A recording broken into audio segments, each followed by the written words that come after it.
เดี๋ยวทำการแลกสกอนนะทุกคนโนบาระตัวนี้เขาก็ได้ครบเซตทุกตัวไปแล้วนะทุกคน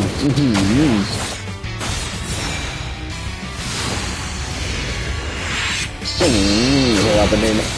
นฮีโร่ที่รีแวมนะทุกคนรีแวมทุกตัวตอนนี้เขาก็ได้ครบเซตไปแล้วนะทุกคนเฮ้ยมีท่าด้วยนะโอเคสวีได้สบายดียินดีต้อนรับเข้าสู่ซองโอเคสบายดีนะทุกคนตอนนี้เพชรเขามีอยู่ 3,400 รวมที่เฮาใส่ไปแล้ว500กระตุกอยู่ประมาณ 4,000นะทุกคนเดี๋ยวมาเบิ่งว่า 4,000 เพชรจะได้บ่1ตัวนะทุกคนเดี๋ยวเขาจะมาลองทำการสุ่มตอนนี้เฮายังขาดแค่โนบาระตัวเดียวนะทุกคนอย่าลืมสำหรับคนใดที่ว่าอยากได้สกินทักมาไล่เลยนะทุกคนพร้อมส่งทุกตัวเนาะราคาลมกันหลังไม่นี่ส่งได้อย่างละ3ตัวเลยนะทุกคนอิงตามถ้าอยากได้ไว้กับราคาจะน้อยนึงแต่ถ้าอยากได้แบบสีซ่าๆกับราคาจะอีกน้อยนึงนะทุกคนการ์ดมันมา2 รอบนะทุกคนเขามีพร้อมส่งเลยเขามาทำการสุ่มนะทุกคนกด450มันเป็นครั้งที่2ที่เขากด450นะทุกคนถือว่าได้มาอีกรอบนี้30แต่ถือว่าได้มาน้อยรอบนี้นะทุกคน345ถือว่าน้อยนะทุกคนตอนแรกเข้าซุ่มมันได้ตั้ง200เลยแล้วทีนี้หายคนน้อยเลยโอ้โห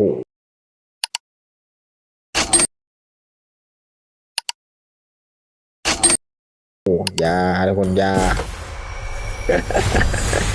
ออกสกินให้กระบอรอบนี้น่าจะได้เศร้าถือว่า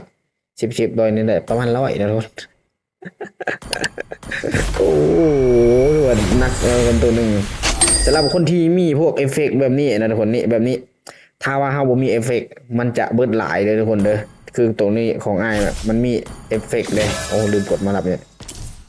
ของในร้านค้านี่พวกนี้นะนี่ของอ้ายมันจะมีเบิดแล้วนี่พวกเอฟเฟกต์อันนี้นะนี่ถ้ามันมีแล้วเวลามันออกซ้ำล่ะเฮาจะได้หลายนะทุกคนถ้าเฮาบ่มีมันจะมาออกพวกนี้เบิดหลายโคตรๆนะทุกคนตัวนี้เขามีกัดอยู่1 ครั้งกดชุ่มออกสกินเลยนะทุกคนตอนนี้เขามีอยู่800 4,000 เพชรทุกคนโคตรนะ 4,000 เพชรบ่พอนะทุกคนนะขนาดของมีบักหลายๆในร้านค้าเลยนะโอ้โหได้มาแค่4,000 เพชรโคตรโอ้โหเป็นหน่อยๆทุกคน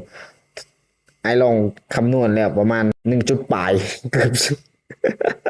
เนี่ยซุ่มไป82 ครั้ง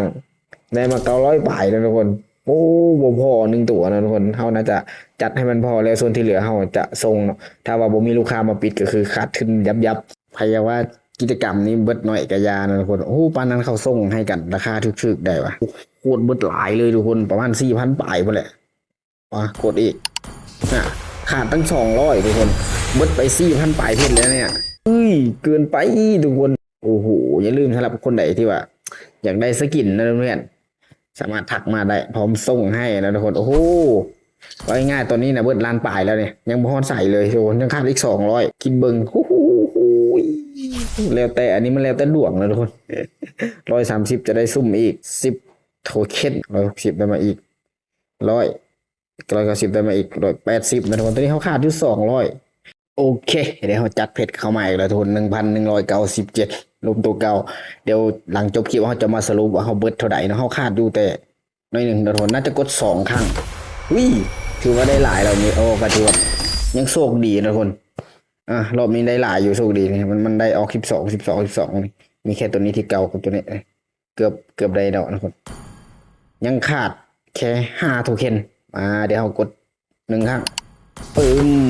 ถือว่าครบแล้วเราจะมาสรุปว่าเฮาเบิร์ดทอดเดี๋ยวทำการแลกสกอนนะทุกคนโนบาระตัวนี้เขาก็ได้ครบเซตทุกตัวไปแล้วนะทุกคน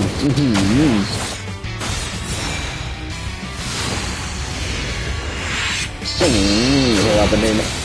ฮีโร่ที่รีแวมนะทุกคนรีแวมทุกตัวตอนนี้เขาก็ได้ครบเซตไปแล้วนะทุกคนเฮ้ยมีท่าด้วยนะตอนนี้เหลือ5 โทเค็นอย่าลืมสำหรับคนใดที่ว่า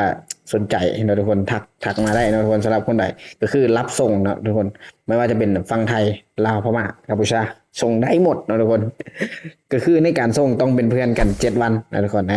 ต้องกันเพื่อนกัน7 วันแล้วจึงจะส่งได้เดี๋ยวจะมาสรุปสำหรับเอา1 สกินนะเพื่อนๆนะเราโดนไปอยู่ที่4,448โอ้ถือว่าขนาดมีอันนี้เยอะเลยนะเนี่ย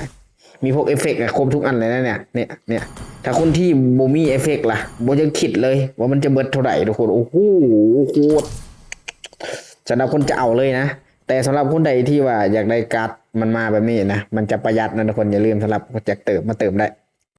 โอเคอย่าลืมนะสำหรับเพื่อนๆคนใดอยากเติมเกมก็คือทักมา Facebook ตัวนี้เลยนะเพื่อนๆซื้อขาย ID ก็คือกันจะมี Facebook กับ WhatsApp ตามที่ขึ้นเลยนะทุกคนระวังอาจจะมีเฟซปลอมแล้วก็เบอร์ปลอมเนาะเบอร์ของไอคือขึ้นตามนี้เลยเนาะสามารถทักแชทแล้วฟังเสียงได้ถ้าเป็น FCI ต้องจื้อเสียงนะทุกคนอย่าลืมมาเติมเพชรนำเยอะๆเนาะทุกคนมาติดตาม Facebook นำถ้าฮอดมื่นแล้วจะมีการแจกเพชรแจก ID เนาะทุกคนทาง WhatsApp ก็สามารถเซตได้เนาะทุกคนซื้อขาย ID เติมเพชรคือเก่าคือว่าเป็นการเจ็บแสบขนาดเลยรอบนี้ ถ้าว่า